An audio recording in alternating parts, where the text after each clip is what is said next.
Magnesium is an essential nutrient that plays a massive role in over 300 different reactions within the body, including things such as energy production, DNA and RNA repair, metabolism of other major nutrients such as carbohydrates, cell communication and signaling, as well as bone repair. That being said, knowing exactly what kind of magnesium to take can be quite overwhelming. We've all been there. You're standing in the vitamins section of the pharmacy, looking at all the different ingredients in the bottle, trying to decipher what exactly it all means. Magnesium glycinate versus magnesium citrate versus magnesium oxide. You might end up choosing the cheapest one too, which isn't always the best choice, considering the quality of the magnesium seriously impacts how it will react within our bodies. The truth is, there are over 9 different types of magnesium, many of which you probably take yourself. So what are the indications? What are their actions? What are the ones to avoid? And what are the best ones on the market? I will break down all 9 forms and rate them out of 10, with 10 being the best, most perfect option, and 0 being the worst, avoid like the plague. So let's get the worst ones out of the way first, the ones that I want you to save your money on. The first one to avoid is magnesium oxide. This is definitely the most common form of magnesium and is often sold very cheaply at grocery stores and pharmacies. It's bound to an oxygen molecule and has a very low absorption rate of only 4%. Even though this form is often the cheapest, it's not exactly the most efficient, and you will definitely be wasting your money in the long run. Magnesium oxide can also cause stomach issues like nausea or discomfort. While it will help relieve constipation, it may not be the most pleasant way, if you get my drift.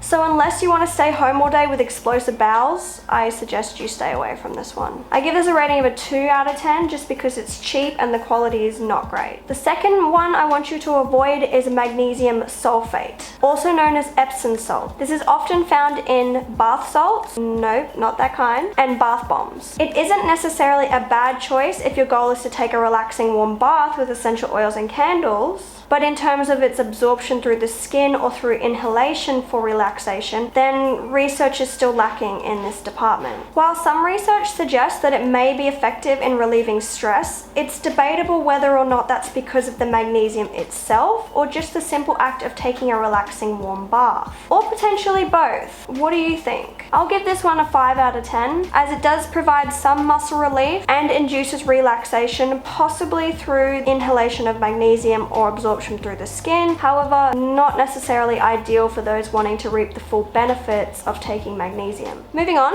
number 3 and number 4, magnesium glutamate and magnesium aspartate. Gluconic acid and aspartic acid are what are known as excitotoxins, which basically means they have the effect to overstimulate the nervous system. So while your goal may be to relax and unwind, these acids can have a counteractive effect, making you even more uneasy than before. I give this a rating of a 2 out of 10 just because I feel like it does counteract the actual benefits of magnesium itself. While these 4 forms are advised to be avoided, which ones should you be taking? And what are the outcomes that you wish to achieve from taking these forms? While each form of magnesium has a similar effect on the nervous system, they also contain a unique set of actions for different conditions. So let's get into them. Number 1 is magnesium glycinate. You'll also notice on the back of bottles it might say bisglycinate or buffered magnesium. This is one of the better forms of magnesium when compared to others such as malate, citrate, and oxide. It is bound to the amino acid glycine, which ultimately increases the absorption of a very bioactive form of magnesium, thus preventing it from breaking down or exchanging ions, making it incredibly unstable. The benefits of magnesium glycinate is it is most often used to treat magnesium deficiency, but it's also used in other conditions such as PMS, insomnia, and stress management. The amino acid glycine alone helps with the activation of the neurotransmitter GABA, which is responsible for calming the nervous system, thus inducing relaxation and sleep. I give this a rating of 10 out of 10. Personally, I just think it's the best choice for general use. It's the most easily absorbed and most bioactive form of magnesium on the market, and you're definitely going to be getting your money's worth. Number 2 is magnesium citrate. Magnesium citrate is bound to citric acid, which is is known as a hydrophilic laxative. This basically means it draws water in from all over the body into the intestinal tract while also relaxing the intestinal muscles. Ultimately, it does help relieve constipation, and most doctors do recommend this if you're going to be having surgery or a colonoscopy. However, too much can cause adverse effects, such as gut issues, nausea, and diarrhea. I give this a rating of an 8 out of 10, as it's still a good choice if you need laxatives, but it may cause digestive issues, and it's not the best option for long-term use. Number 3 is magnesium malate,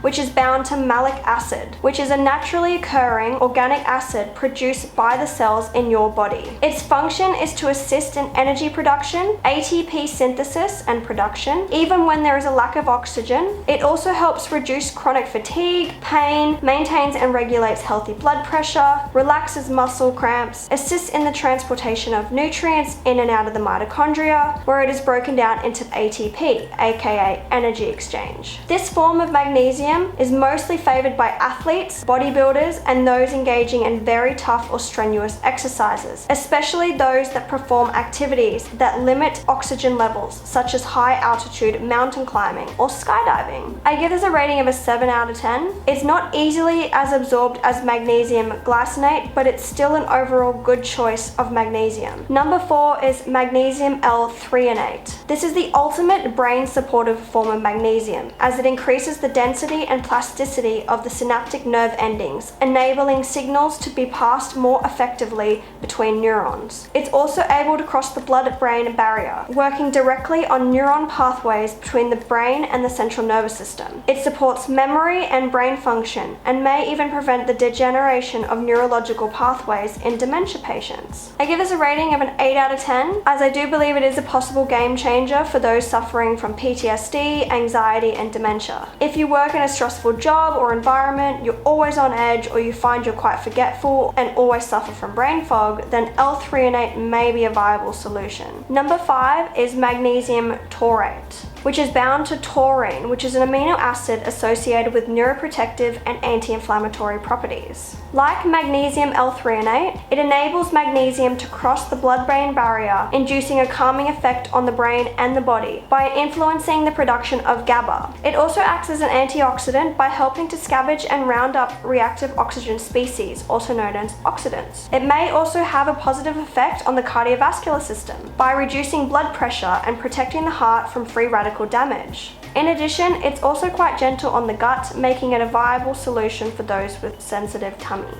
I give this a rating of 9 out of 10. It's a useful supplement for those with high blood pressure or a stressful occupation that may be causing them to have high blood pressure. Number 6 is magnesium chloride. Now, magnesium chloride's benefits actually comes from the chloride molecule itself. While magnesium assists in indigestion and acid reflux, chloride actually neutralizes stomach acid, boosts the production of gastric acid, which may be used to treat the symptoms of excess stomach acid, such as heartburn, reflux, and indigestion. Contrary to popular belief, low stomach acid is actually what causes reflux, as it increases abdominal pressure, causing the lower esophageal sphincter to open, allowing small amounts of stomach acid to touch the esophagus, causing that awful burning sensation known by many reflux sufferers. I give this a rating of a 7 out of 10. It's very useful for those that suffer with heartburn, GERD or GORD, indigestion, and acid reflux. Number 7 is magnesium orylate, which is bound to a heterocyclic compound called orotic acid. Orotate is used by the body to create beta-alanine. You know, that ingredient in pre-workouts that gives you that tingling and pins and needles sensation. However, it's also naturally produced by the body and is known to increase athletic performance by reducing lactic acid buildup, thus delaying muscle fatigue and increasing time to exhaustion. Beta-alanine is also a precursor for carnosine, which plays a vital role in muscle endurance and high-intensity exercise. I rate this a 7 out of 10,